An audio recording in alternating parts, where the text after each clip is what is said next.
Integer review. Please try the following problems to prepare for your quiz on integers. The scuba diver dove 35 feet below sea level. Write an integer that represents the situation.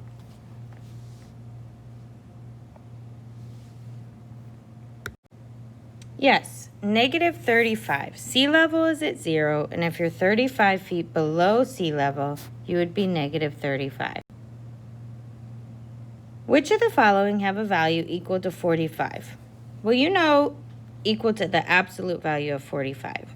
You know the absolute value of 45 is indeed 45. Why? Because absolute value is the distance from 0, and it is always positive.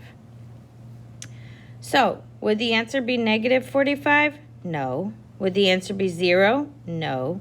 Would it be 45? Yes. Would it be the absolute value of negative 45? Yes, because that is 45. And would it be the negative parenthesis negative 45? Yes, it would, because when you have two negatives with parentheses, it becomes a positive. Find the absolute value of each number. Well, the absolute value of each number is going to be positive, so you're simply going to rewrite each number positive. Plot the following numbers on the number line, then list the numbers from least to greatest. What you need to do is you need to draw a number line so that I know you understand where 0 is, how your negatives and your positives go. Then you need to plot a point on each number on the number line that is given. Then you need to write the numbers in order from least to greatest. You were given 5 rational numbers. Draw a number line to display and compare them. So, looking at this number line, remember we have to figure out what is our number line going by. So, the very first thing I would recommend that you do is count your intervals. 1, 2, 3, 4. I know that my intervals are 4, so that means my denominator is going to be 4. So I know this is going to be 1/4, 2/4, 3/4.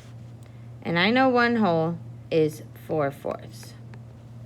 So now I have to plot these on the number line. I can change them into fractions, or I can leave them as decimals. I also know that 1/4 is 0.25, 0.50, 0.75, and 1.0. How do I know this? Well, I can simply turn a fraction into a decimal by division, or I can turn a decimal into a fraction by putting it over 10, 100, or 1,000. So, first thing I'm going to do is I am going to plot negative 1/2. Well, I know that this is negative 1/4. Negative 2/4, well, I know negative 2/4 is the same as negative 1/2. Negative 3/4. So I know negative 1/2 is right here. $1.75, or 1.75. Well, I can turn this into a fraction if I wish, and I would take 1.75, and I would put my whole number out front, and I would put 75 over 100. How come? Because there's 2 numbers behind the decimal, so I must have 2 zeros.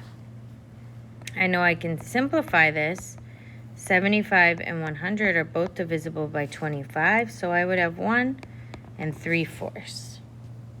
So I could plot that.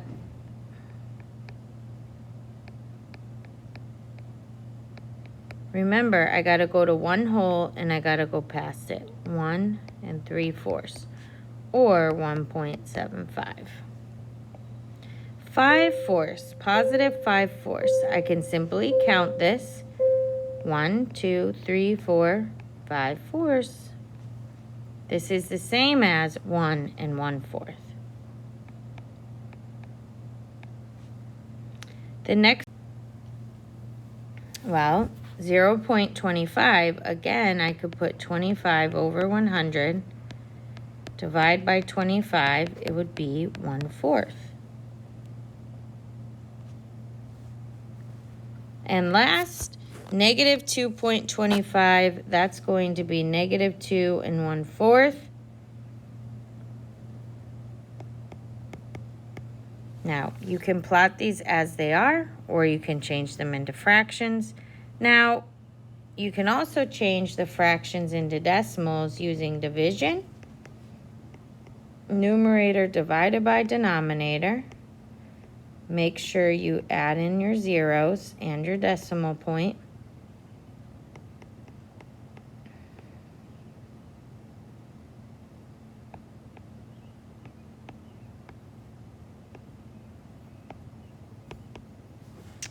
And this would be equivalent to 1.25. 0.25. What is the opposite value of Bailey's score? First, I have to locate Bailey on my chart. And then I ask myself, what is the opposite of negative 7? That's right, the opposite of negative 7 is 7. Mrs. Meyer recorded the percentage change in her students' quarter grades after entering the scores from the students' topic test. Which student's change would be represented by the point farthest from 0? So, looking at these numbers, I have to plot these numbers on a number line.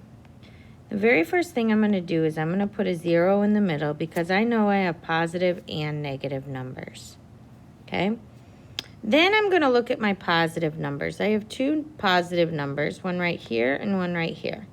Well, this one is 2.56 and this one is 5.25. Well, I know 2 comes before 5, so I know 2.56 is definitely smaller than 5.25. So if I were to put these in order, I would have to put them like that. Next, you're going to look at your negative numbers, okay?